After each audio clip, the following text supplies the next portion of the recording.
Il était question au cours de la séance plénière de ce mercredi 7 décembre 2022 à l'Assemblée provinciale du Haut-Katanga du débat général sur le projet d'édit portant reddition des comptes des budgets rectificatifs de la province du Haut-Katanga, exercice 2021, avec la formulation des questions des honorables députés en groupe parlementaire. Après les réponses du ministre en charge des Finances Bruno Kosele Choma, le projet d'édit a été jugé recevable et renvoyé à la commission ECOFIN pour toilettage. Juste après, c'était la poursuite des travaux avec la réponse du ministre provincial en charge des mines dans le Haut-Katanga, Georges Mawine, aux préoccupations supplémentaires soulevées par les députés provinciaux sur la question orale avec débat lui adressé par l'élu de Lubumbashi, Juvenal Kitungwa Goma. Après les réponses données par le ministre des Mines, Georges Mawine, l'auteur de la question orale avec débat, s'est dit ne pas être complètement satisfait.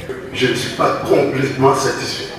Je suis peut-être à moitié, peut-être moins de la moitié, mais je voudrais que c'était au moins de la moitié.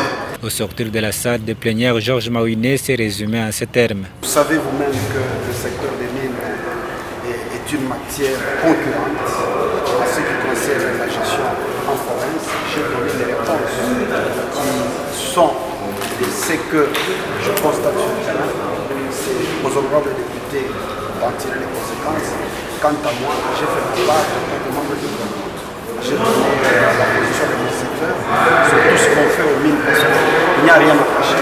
Et ce que vous devez comprendre, c'est juste les responsabilités du ministre. Ce que je dois faire en tant que ministre, c'est ce qui m'est reconnu par la loi. Et c'est ce que je fais.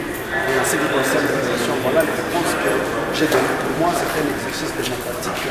C'est une obligation pour moi de faire des députés. C'est ce que je vais faire. S'en est suivi la restitution sur le forum international organisé au Sénégal dans la ville de Dakar par l'ONG Femmes Entreprenantes Dynamiques sur le thème « Les défis des femmes entreprenantes et dynamiques face à l'impact de la crise mondiale ». Le rapport a été adopté sans amendement.